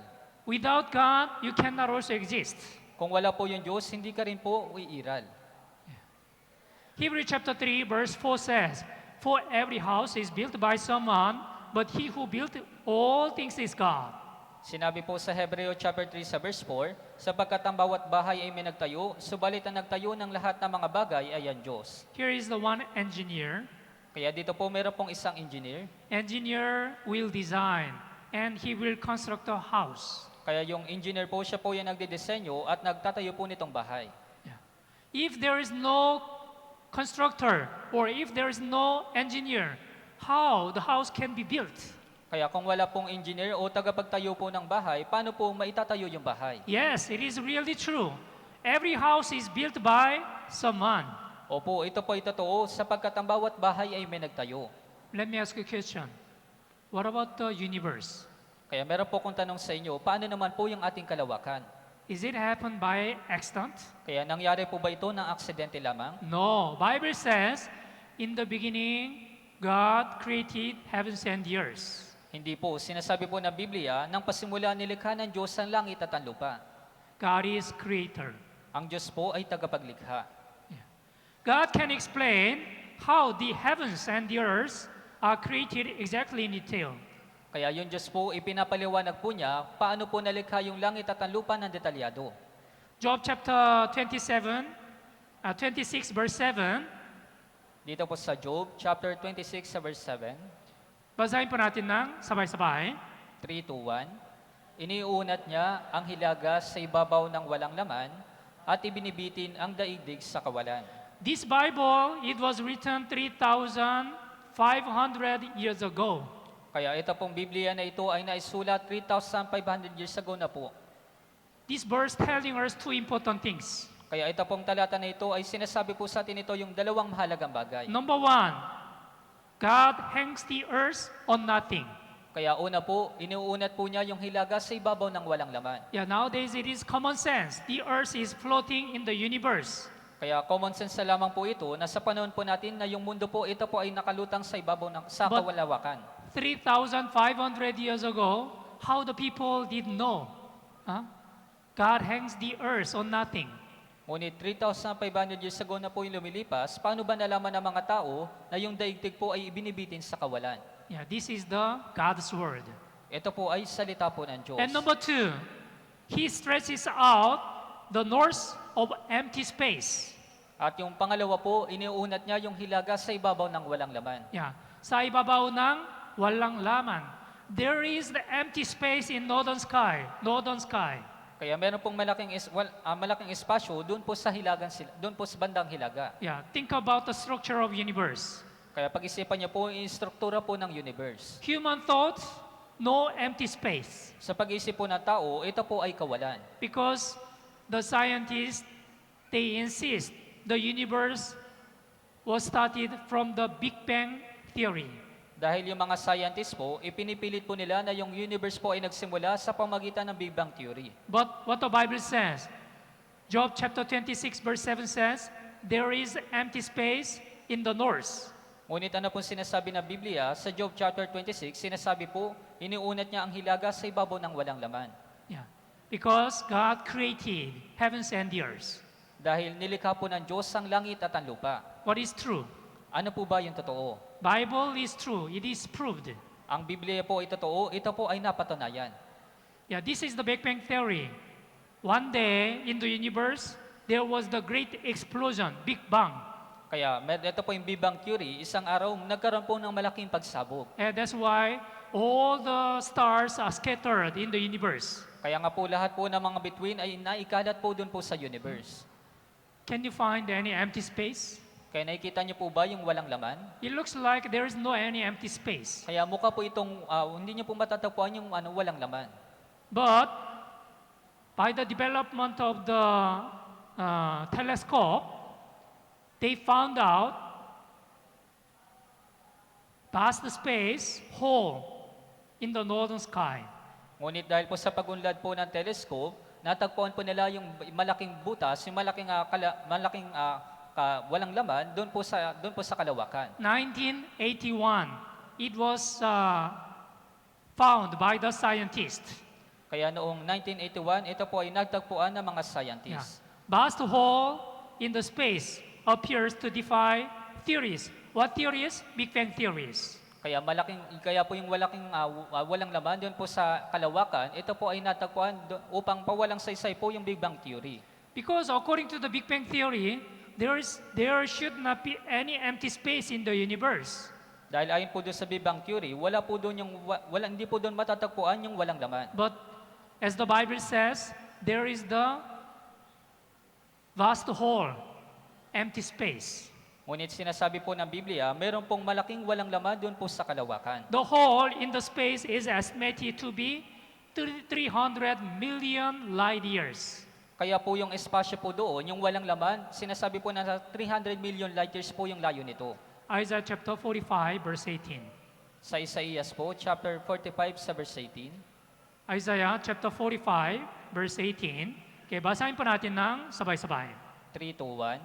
Sapagkat ganito ang sabi ng Panginoon na lumikha ng langit, siya ay Diyos na naganyo ng lupa at gumawa niyon, na kanyang itinatag, hindi niya ito nilikha na sira, ito ay kanyang inanyuan upang tirhan, ako ang Panginoon at wala nang iba.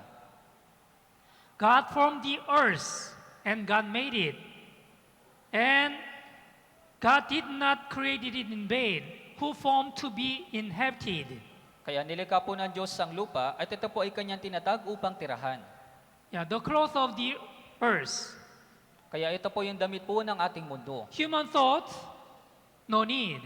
The cloth for the earth. Sa pag-isip po ng tao na yung damit po para sa mundo, hindi na po ito kinakailangan. But what the Bible says, the earth needs special cloth. Ngunit sinasabi po ng Biblia, yung mundo po ito po ay nilikha sa natatanging kasuotan. Yeah, this is the space suit. Kaya ito po ay isang spacesuit. Space suit is consist of 3 layers of the special textures. Kaya binubuo po ito ng 3 layer na mga natatangi po na mga texture. Yeah, the function of the space suit to keep the air inside the space suit. Kaya po yung function po nito ay para po mapanatili yung hangin dun po sa spacesuit. And number 2, to protect human from the ultraviolet rays. At pangalawa po, para po maprotektahan po yung tao mula po sa ultraviolet rays. Number 3, to preserve body heat. At pangatlo po, para po maingatan, mapanatili yung init po sa katawan. So man cannot be survived in the universe without the space suit. Kaya po yung tao, hindi po siya mabubuhay doon po sa kalawakan kung wala po itong spacesuit. What about the earth? Kaya paano naman po yung ating mundo? You know, the earth is also wearing the very special cloth.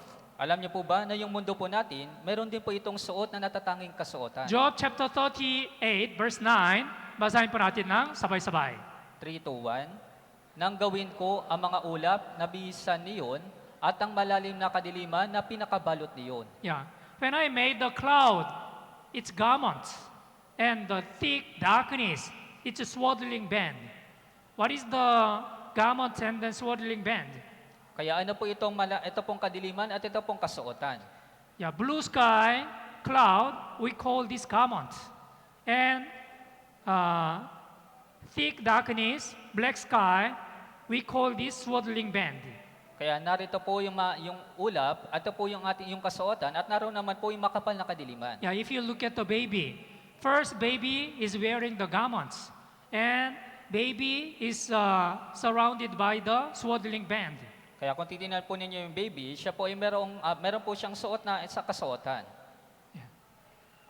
Isaiah chapter 40, verse 22. Basahin po natin ng sabay-sabay. Isaiah chapter 40, verse 22. Sa Isaías po, sa chapter 40 po, sa verse 22. Why there's... Okay. Isaiah chapter 40, verse 22. Basahin po natin ng sabay-sabay. 3 to 1. Siya ang nakaupo sa balantok ng lupa at ang mga naninirahan doon ay parang mga balang. Siyang naglaladlad ng langit na parang tabing at inilaladlad ang mga iyon na parang tolda upang tirahan.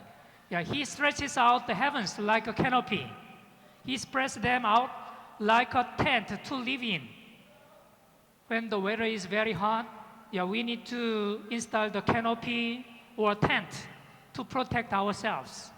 Kaya po kapag yung panahon po ay napakainit, kinakailangan po natin magtayo ng mga tolda para protektahan po yung ating sarili. Yeah, from the sun, there are a lot of the harmful rays, ultraviolet rays or X-rays and gamma rays. Kaya mula po sa araw, meron pong nakakapinsala mga sinag, yung mga ultraviolet rays o mga gamma rays. So atmosphere within 10 kilometers from the Earth, we call this troposphere.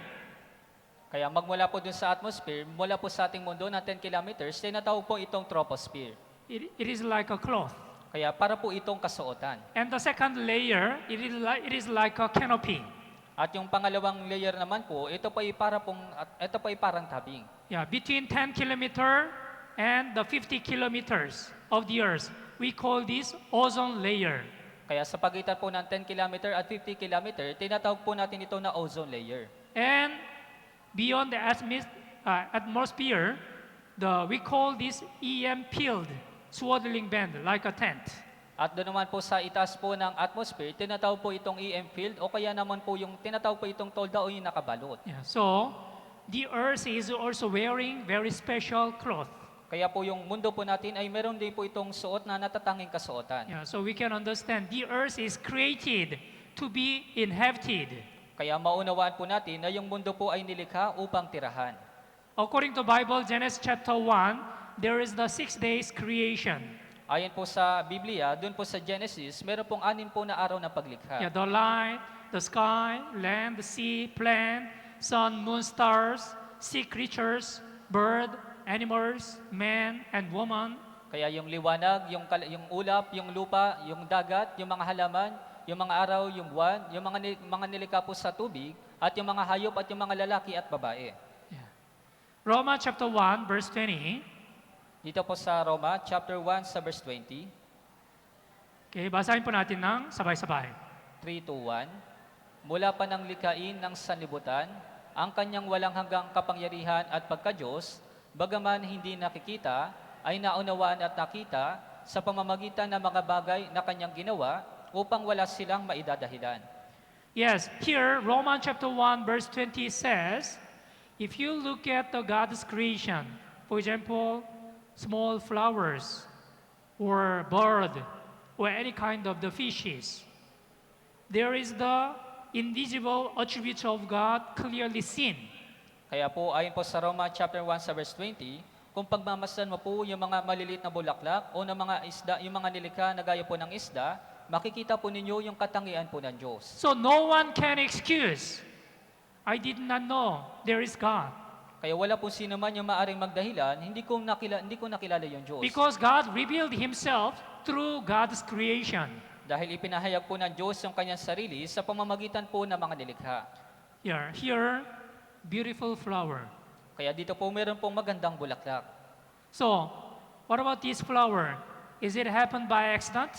Kaya paano naman po yung bulaklak na ito? Ito po ba yung nangyari lamang na aksidente? No. In this world, all things, there is the maker. Kaya dapat po nating malaman na dito po sa mundo ay meron pong mga lumikha. What about this cup? Paano naman po yung baso po na ito? Is it happened by accident or someone made? Kaya nangyari po ba ito na aksidente lamang o meron pong gumawa? Someone made, right? Kaya meron po ditong gumawa. And what about the mouse? At paano naman po yung mouse? Computer mouse. This one also, someone made. At maging yung computer mouse, meron din po itong gumawa. What about this the water bottle? Mineral water. Huh? At paano naman po yung mineral water? Everything, the laptop also is made by someone. At maging yung mga laptop, meron din po ditong gumawa. Look at this very clearly.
When we look at these beautiful flowers, we can also believe it was created by God.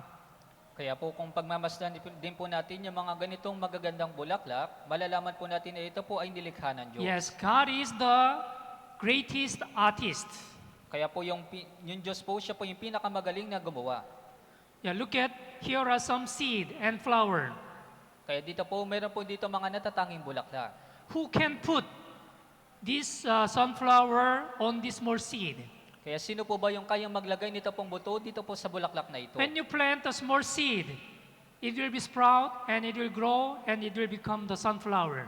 Kaya kapag kayo po ay nagtanim ng binhi, ito po ay lalago at ito po ay magiging bulaklak. Yeah, some seed will become yellow flower, some seed will become the red flower. Kaya yung iba pong mga buto, ito po ay pag lumaki po ito po ay magiging dilaw na bulaklak o kaya naman po ay kulay pula. Who can make this kind of beautiful flower? Kaya sino po ba yung kayang gumawa nito pong mga magagandang bulaklak? Without creator, it is not possible. Kung wala pong tagapaglikha, ito po ay imposible. Who can make this kind of beautiful flower? Sino po ba yung kayang gumawa nito pong magandang bulaklak? It is only God, creator. Kaya yung Diyos lamang po yung tagapaglikha. Do you know what is the name of this flower? Alam niyo po ba kung ano po yung pangalan ng bulaklak na ito? Ano po ito? Hindi mo alam? This is cosmos. Cosmos. The name of the flower is cosmos. Yung pangalan po ng bulaklak ay cosmos. Why? Why is it cosmos? Kaya bakit po ba cosmos? Why the name?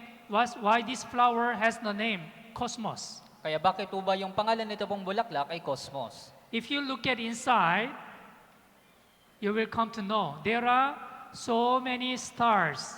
Stars. Huh? Can you see stars? Kaya kung titingnan niyo po yung loob po nito, napakarami po mga bituin. Yeah, all stars. So this flower is the cosmos. Kaya po dahil napakarami po mga bituin, kaya yung bulaklak po na ito ay cosmos. Yeah. Have you ever seen this kind of flower? Nakakita na po ba kayo ng ganitong mga uri ng Yeah, bulaklak? it looks like a bird. Kaya mukha po itong ibon. Yeah, maganda, beautiful. What about this kind of flower? At paano naman po yung ganitong bulaklak? Dog, Ito po ay pato. pato, and onggoy, mukhang onggoy. And what about this one? At paano naman po ito? Yeah, there are various kind of the flowers. Kaya meron pong iba't ibang uri ng mga bulaklak. Job chapter 12, verse 7 and 8.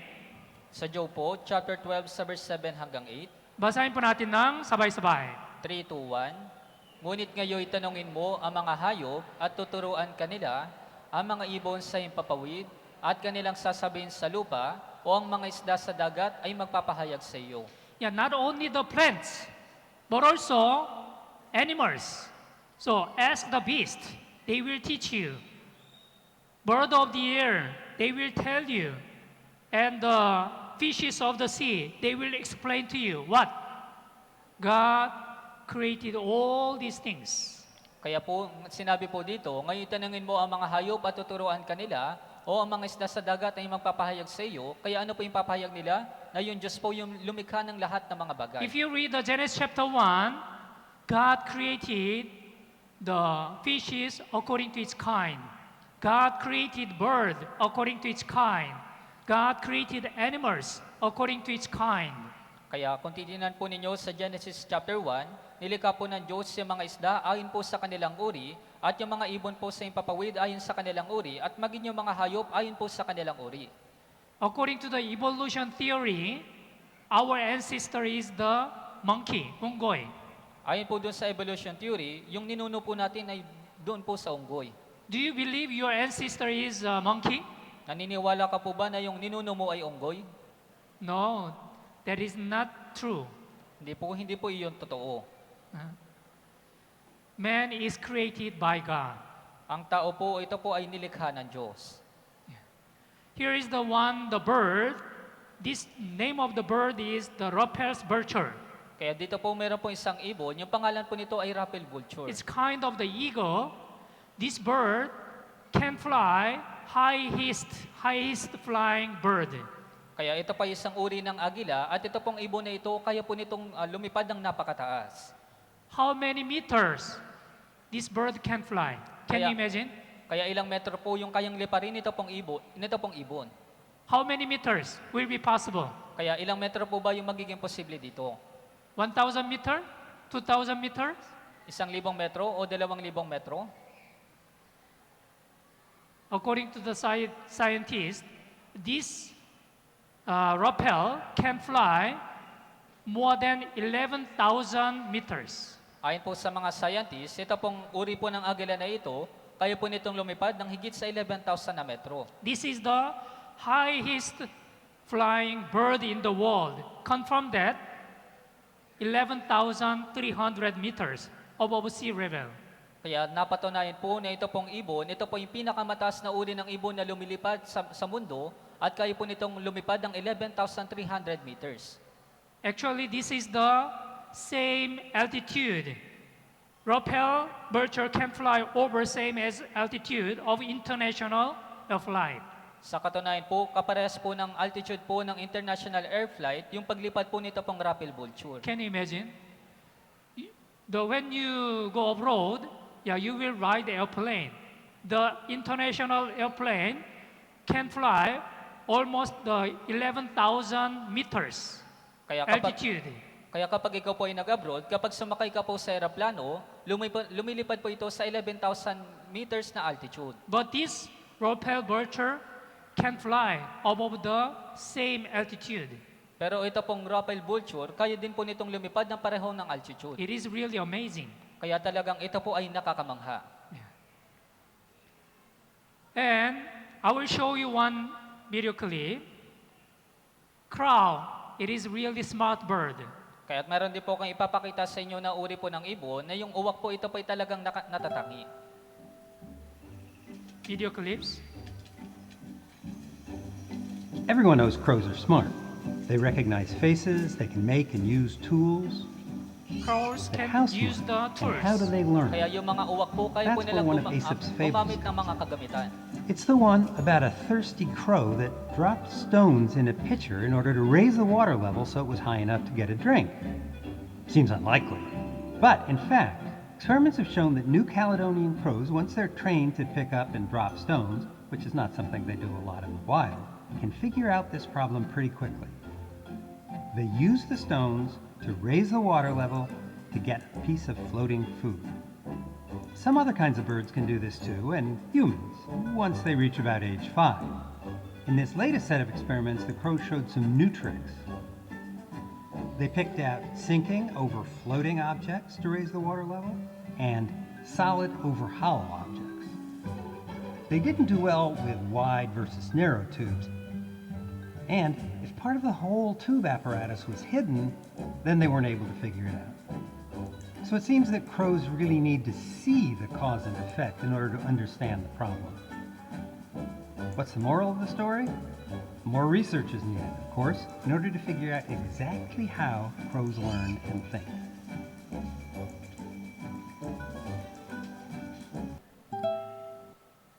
Yeah. So, who created this bird? Kaya sino po yung lumikha sa ibon po na ito? God created all kind of bird, animals, and fishes. Kaya nilikha po ng Diyos yung mga ibon, yung mga isda, at yung ibang mga hayop. Yeah. So if we can see this the creation, we can believe God's existence. Everything is created by God. Kaya sa pamamagitan po ng mga nilikha, maunawaan po natin na yung Diyos po yung may iral at siya po ay tagapaglikha. Here is the one drawing. Whose skill is this? Kaya meron po ditong isang drawing, kanina pong kakayahan ito. When you look at this picture, you will come to know this picture is drawing by the child. Kaya kung titignan po natin yung larawan po na ito, maunawaan po natin na yung nag-drawing po nito ay bata. And what about this drawing? At paano naman po yung drawing po na ito? It is drawing by the adult. Kaya ito po ay na-drawing ng isang matanda. Yeah, when we look at, yeah, we can distinguish it. Kaya kapag pagmamastahan po natin ito, makikilala po natin ito. Yeah, which one are more perfect creature? One is the robot puppy. It was by the man. But this real puppy, it was created by God. Kaya alin po yung mas perpektong nilikha, ito po igawa po ng tao, yung robot po na tuta, at yung isa naman po yung tuta na nilikha po ng Diyos. Which is more perfect creature? Kaya alin po yung mas perpekto na nilikha? Yeah, look at this video clip, robot, which is made by the man. Kaya tingnan niyo po yung video clip na ito na robot po na ginawa ng tao.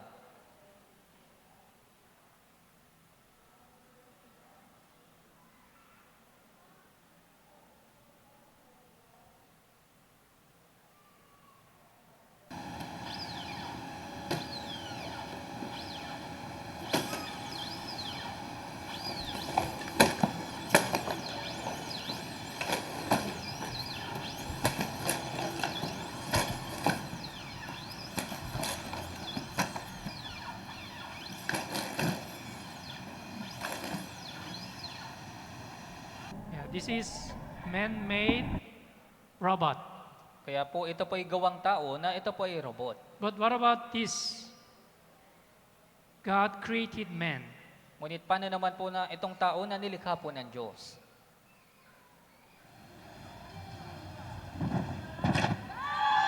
Double straight transition, another double straight transition, into a double pike. Double straight transition, really good into another double one. Into a tucked miller there, just stepping out. Double straight transition, back in full out transition, into a 1.5 there. Okay, which is much more perfect creature? Kaya alin po yung mas perpekto po na nilikha? Yeah, it's different, right? Man-made robot and the human, the who is created by God. Kaya ito po lubos na magkaiba, yung robot po na ginawa ng tao at yung tao po na ginawa po ng Diyos. This watch also man-made. But this solar system, universe, it was created by God. Kaya maging yung relo po na ito po ay gawang tao, ngunit ito pong solar, ito pong kalawakan ay gawa po ng Diyos. We must know the purpose of creation. Dapat po nating malaman yung layunin po ng paglikha. Yeah, universe and the earth and the plants, animal, it was all these things created for man, para sa tao. Kaya po yung kalawakan, yung mundo, yung mga halaman, yung mga hayop, lahat po ng mga ito ay nilikha po para sa tao.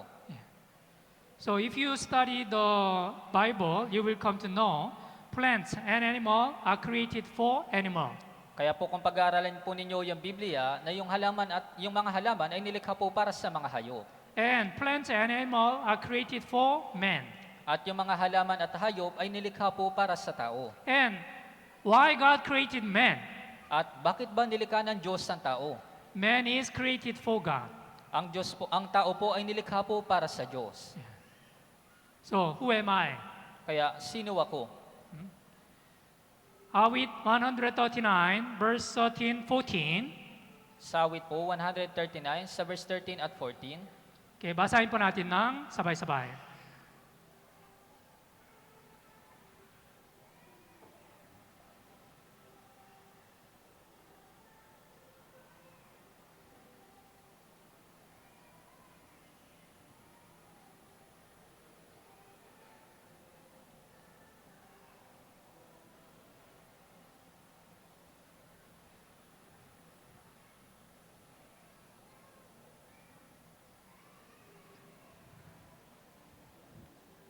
Okay, basahin po natin ng sabay-sabay. 3, 2, 1. Sapagkat hinubog mo ang aking mga nasa loob na bahagi, at sa bahay bata ng aking ina, ako'y iyong hinabi, ako'y magpapasalamat sa iyo, sapagkat ang pagkagawa sa akin ay kakilakilabot at kamangha-mangha, at ang iyong mga gawa ay kahanga-hanga, at iyon ay nalalamang mabuti ng aking kaluluwa. Yeah, you formed inward part. God formed my inward part. And God covered me in my mother's womb.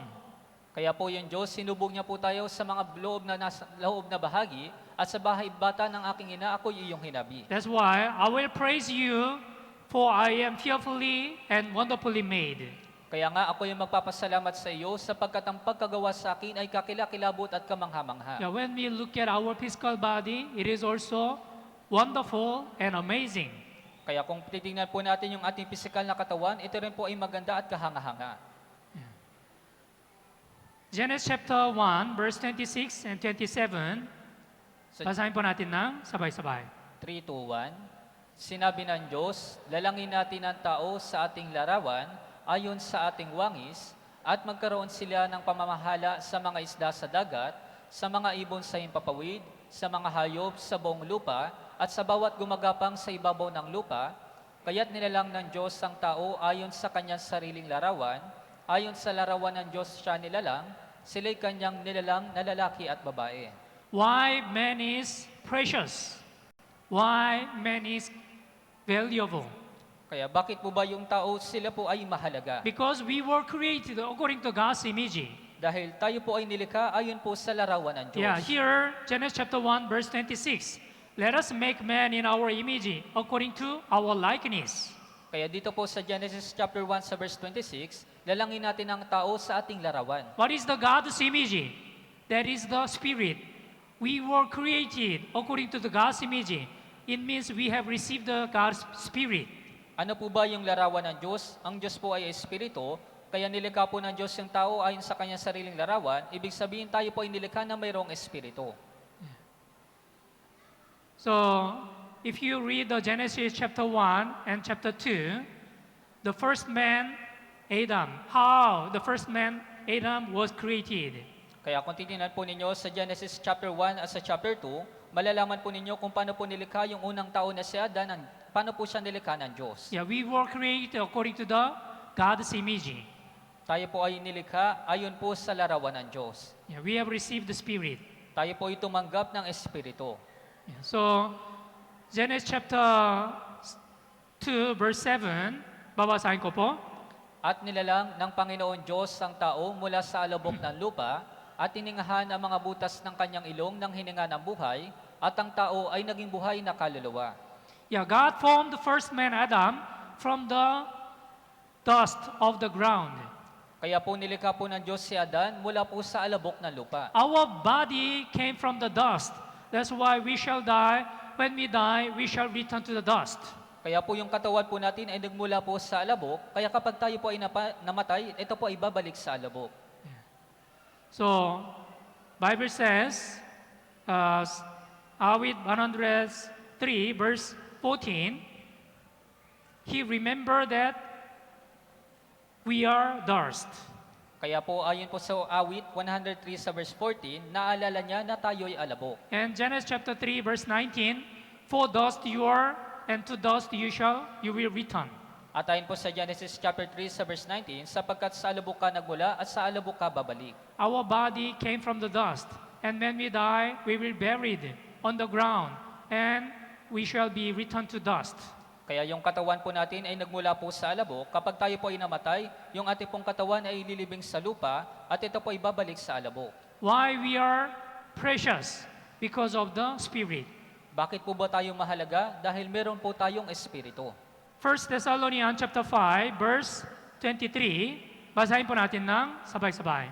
3:1 Pakabanlilin nawa kayong lubos mismo ng Diyos ng kapayapaan at ang inyong espiritu at kaluluwa at katawan ay ingatang buo na walang kapintasan sa pagdating ng ating Panginoong Hesukristo. Yeah, man consists of spirit, soul, and body. Kaya po yung tao, binubuo po ito ng espiritu, kaluluwa at katawan. Because of the body, we have a basic instinct and appetite and sexual desire.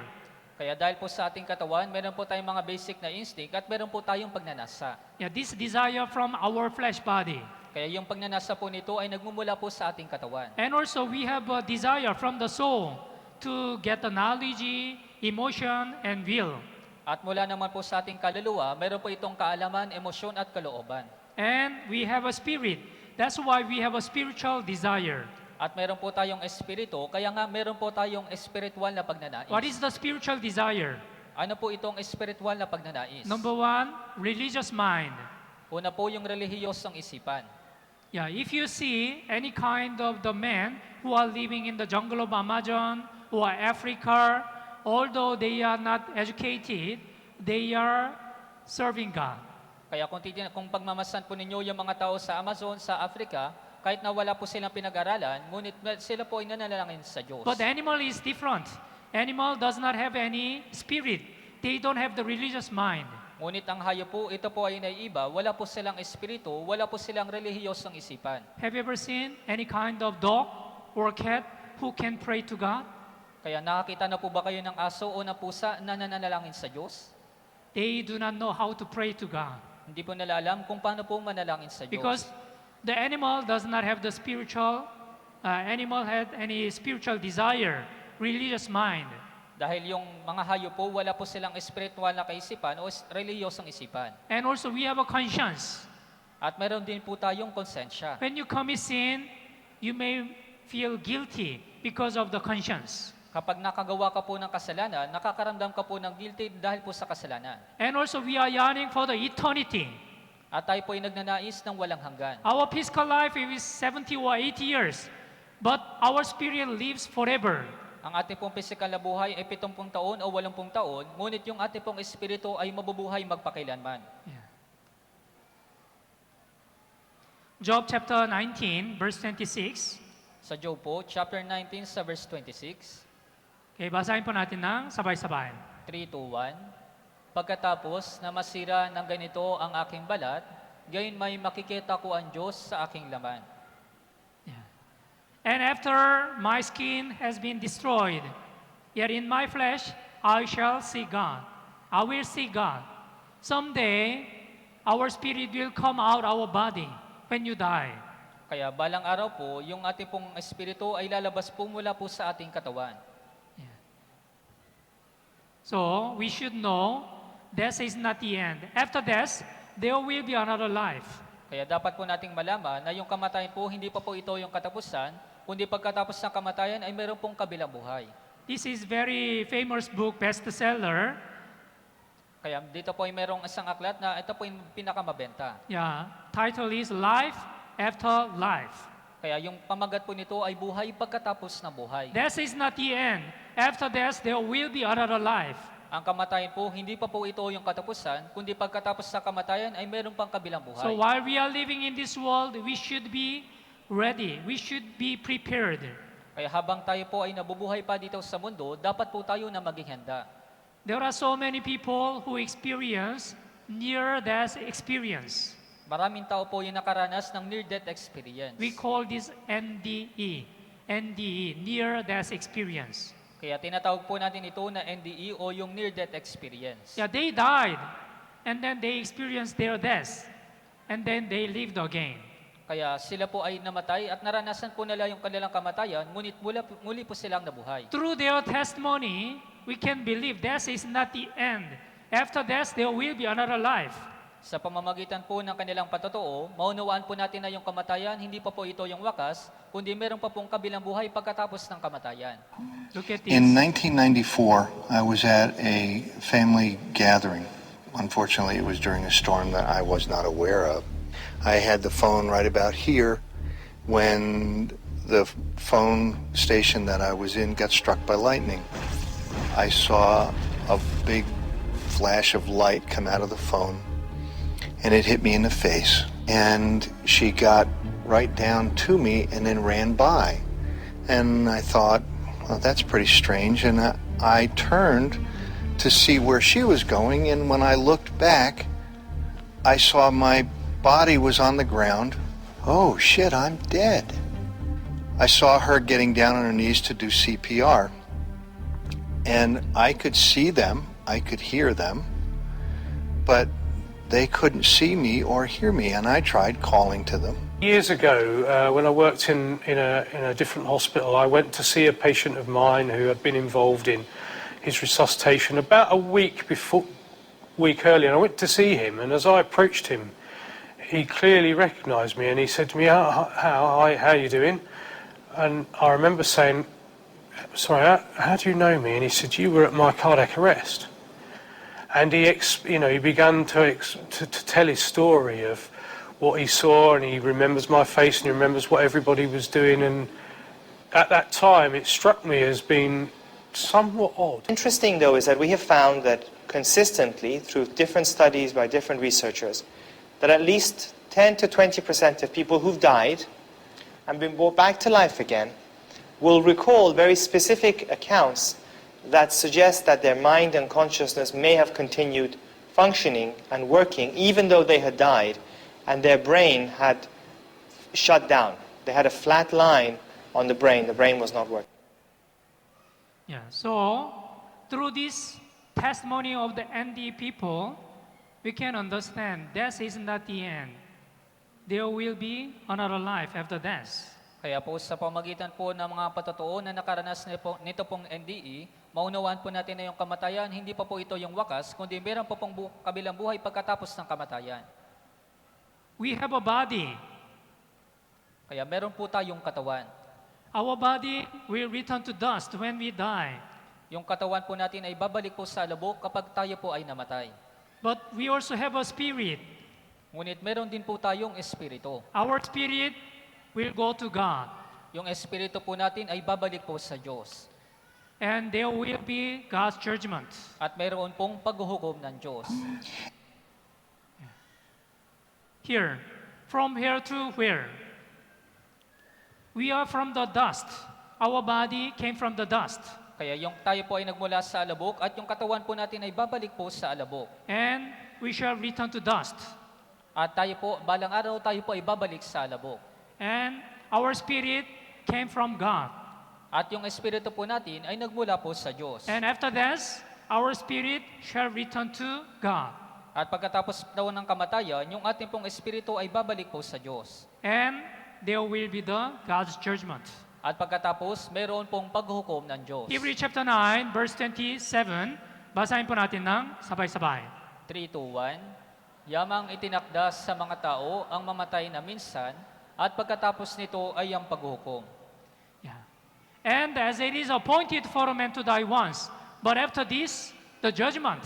There will be the God's judgment after death. Meron pong paghukom ng Diyos pagkatapos po ng kamatayan. Why we have gathered here for the summer retreat? Bakit po ba tayo nagtipon dito para po sa summer retreat? When I started this session, I already explained there is important purpose. And for this purpose, we must solve our spiritual problems. Kaya nung sinamulan ko po yung session na ito, sinabi ko po na meron pong napakahalagang layunin at dapat po nating lutasin yung problema po sa kasalanan. Before we were born, we were in our mother's womb for 9 months. Kaya nung di pa po tayo pinapanganak, tayo po ay nasa sinapupunan ng ating ina sa loob po ng 9 na buwan. We can say this is the period to prepare for our physical life, 70 or 80 years. Kaya masasabi po natin na ito po ay panahon ng paghahanda para po sa ating pisikal na buhay.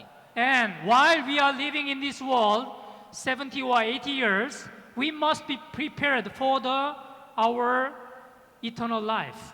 At habang tayo po ay nabubuhay dito po sa mundo ng 70 o 80 years, dapat po tayong maganda para po sa buhay na walang hanggan. And as it is appointed for man to die once, someday you shall die. And after that, there will be the God's judgment. At yamang itinakda sa mga tao ang mamatay na minsan, balang araw ikaw po ay mamamatay at mayroon pong paghuhukom yung Diyos. According to your preparation, your eternal destiny will be changed. Kaya ayon po sa paghahanda mo, yung walang hanggang tadhana mo po ay magbabago. If you get salvation, you can enter eternal heaven. Kapag nagkaroon ka po ng kaligtasan, makakapasok ka po sa langit. But if you are not saved, you shall be cast into the lake of hellfire. Ngunit kung hindi ka po maliligtas, ikaw po itatapon doon po sa lawa ng apoy ng impyerno. Saan gusto niyo pupunta? Sa langit or sa impyerno? Yeah.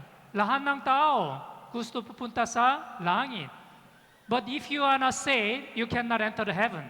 Ngunit kung hindi ka po ligtas, hindi ka po makakapasok doon po sa langit. That's why, through this summer retreat, listen to this, the Word of God very carefully. And you must solve your problem.